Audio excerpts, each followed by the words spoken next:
Hello, wrestling fans. I just got done watching NXT War Games 2021. Was a good show.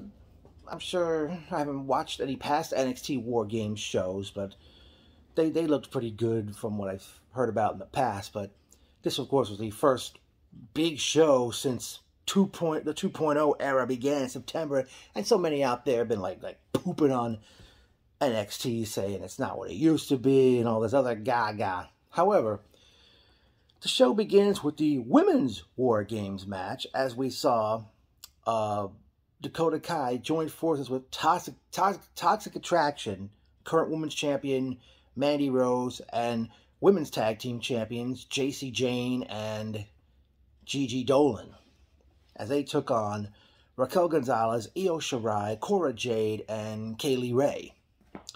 Kaylee Ray and Dakota Kai start. Kai was dropped on a bed of Singapore canes that were bridging on the ropes, bridging both War Games rings. I noticed they had like some kind of metal plate keeping both rings together instead of, in case anything else that fell in between. Nobody would fall between the rings. Of course, the face team had won the advantage the previous week on the weekly NXT show, and Cora Jade enters with her skateboard, and eventually the next entrant is Gigi Dolan from Toxic Attraction, and she brings a garbage can and a bag into play. Kaylee uses a gory bomb on Dakota Kai, who was onto a trash can. Io Shirai entered with 2 chairs, went under the ring, and she would grab 2 chairs and 2 garbage cans. Cora hurricanranaed Kai on the aprons between both rings. That was a pretty cool. Jacy Jayne then enters, throws a table into play. Eventually, Cora Jade did a senton bomb off the top of the cage, putting Jacy Jayne through a table, but it appeared that Cora had hurt her shoulder, and Io Shirai grabs her and decides to pop it back into place. Don't know if she did. Raquel Gonzalez finally enters. She throws trash cans, chairs, and a shovel into the play. Both Kai and Dolan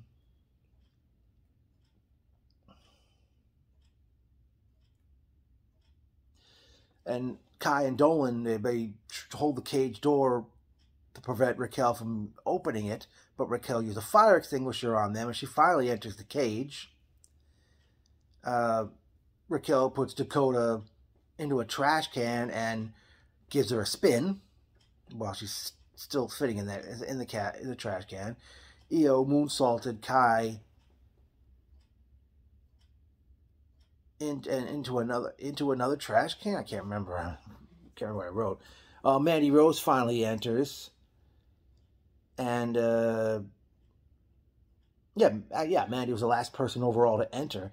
Eventually, the end came when Raquel hits, I forgot what that power bomb she uses it on Jacy Jayne, and everybody's down. And then Cora Jade gets over. She pins Jacy Jayne, enabling Cora Jade, Raquel Gonzalez, Io Shirai, and Kaylee Ray to defeat Dakota Kai and Toxic Attraction. And I think it's safe to say a star was born in the form of Cora Jade, which was pretty cool. And the fact they said she's only 20 years old, but I don't know if that shoulder really is injured or not, but, you know, they may make something out of Cora Jade as time goes on.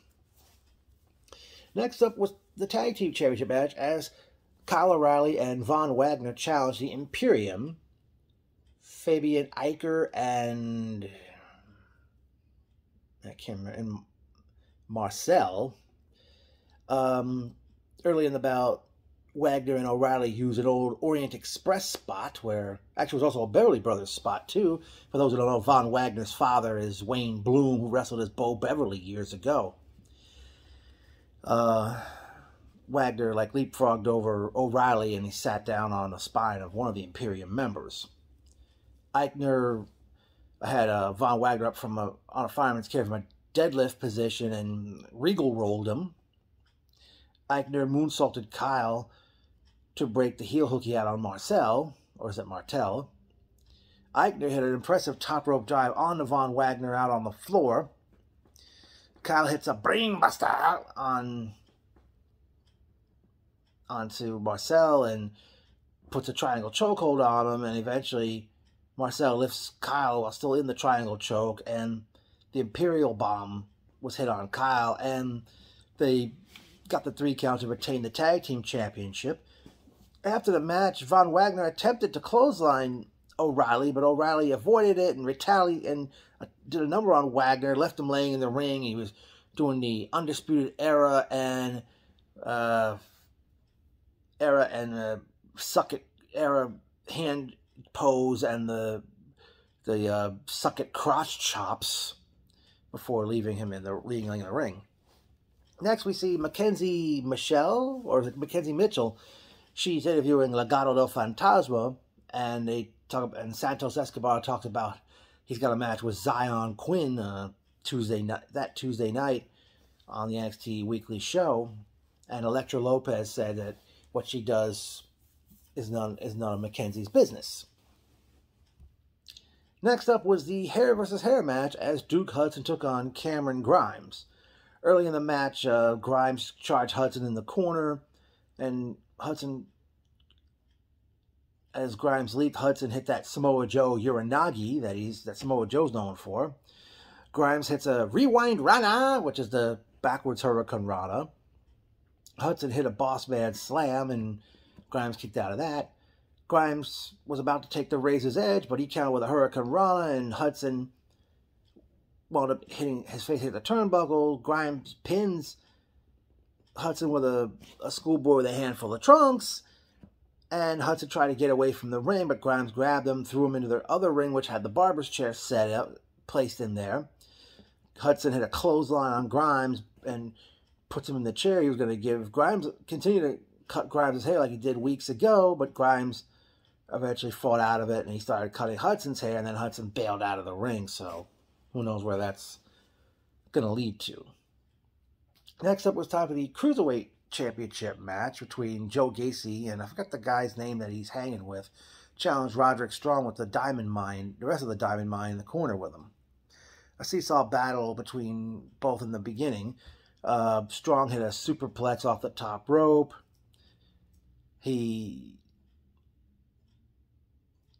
Strong eventually hit a fireman gutbuster followed by an angle slam. Then he puts Gacy in the stronghold, which is the Boston Crab. Gacy used a crossface. He also hit a gut-wrench powerbomb, but Strong eventually got the win when he suplexed Gacy onto his knees and retained the championship. Then we see Mackenzie Michelle interviewing Kyle O'Reilly, and Kyle said they should not to take the cage down because he wants Von Wagner in the cage Tuesday night on NXT. And then it was time for the main event, the men's War Games match, as representing the black and gold heavyweight champ Tommaso Ciampa, Johnny Gargano, LA Knight, and the Bruiserweight Pete Dunne did battle with NXT 2.0 Braun Breaker, current North American champion Carmelo Hayes, accompanied by Trick Williams, Grayson Waller, and Tony D'Angelo.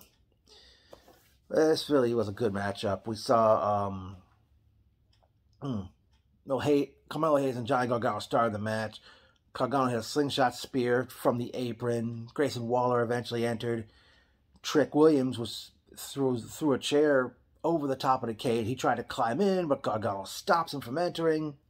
Pete Dunne then enters the match. Gargano put the Gargano stretch on Waller, while Pete Dunne had a crossface on Hayes, and as they're doing that, they're so close to each other.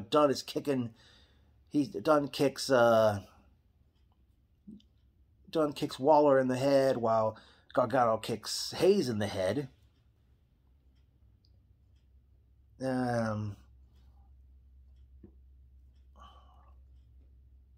Waller hits stunners on both Gargano and Dunne.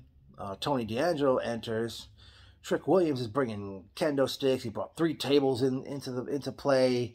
a trash can with a trash can lid, and a crutch. And at one point he goes underneath the ring, and then he comes back out scared, and Dexter Lumis was under the ring apparently, and Trick Williams left the ringside area, and Dexter and Gargano gave each other the thumbs up.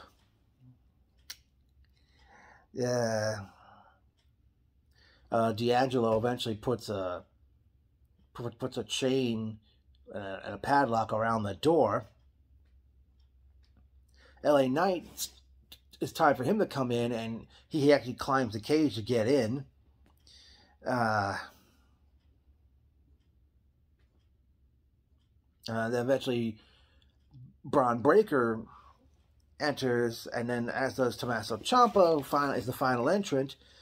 And Gargano used Hayes like a human dart into a trash can that was set up between the ropes. Knight hit a belly-to-belly suplex on Waller off the top rope through a table. There was a Tower of Doom spot. Knight used a snapmare driver on Hayes. I forgot what he calls that move. Braun takes... actually, Ciampa gave Braun Breaker the air raid crash off the top rope onto a trash can, and Breaker kicked out of that. Waller jumped off the cage, gave an elbow drop to Knight through a table. D'Angelo brought a crowbar into play, and with that crowbar he gave a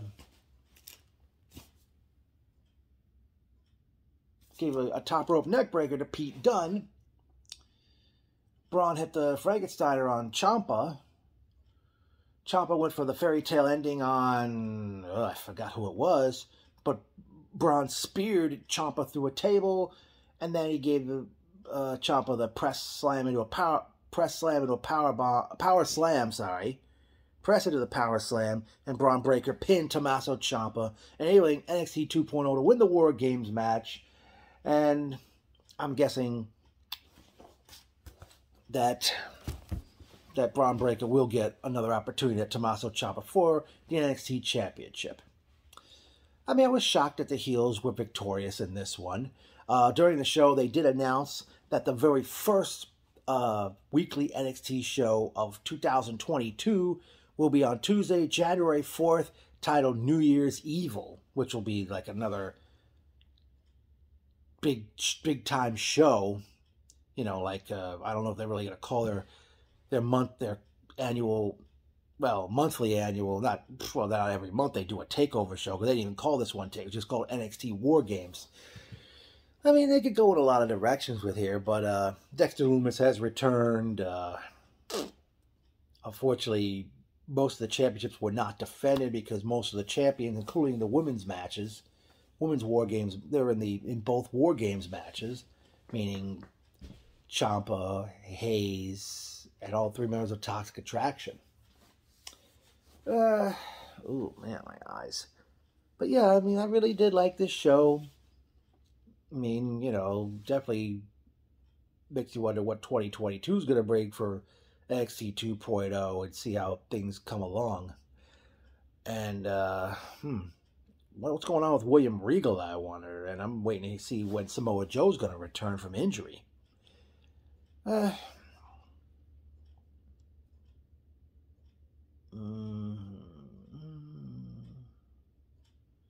It didn't surprise me Imperium were victorious because they only won the belts back at the NXT Halloween Havoc in late October. I mean, with Roderick Strong and Joe Gacy, I couldn't figure out who was the heel in that matchup. There's rumors about Kyle O'Reilly and Johnny Gargano, and their contract is going to be up soon. There's rumors about them leaving. I don't know. Well, Kyle's not leaving just yet, obviously. So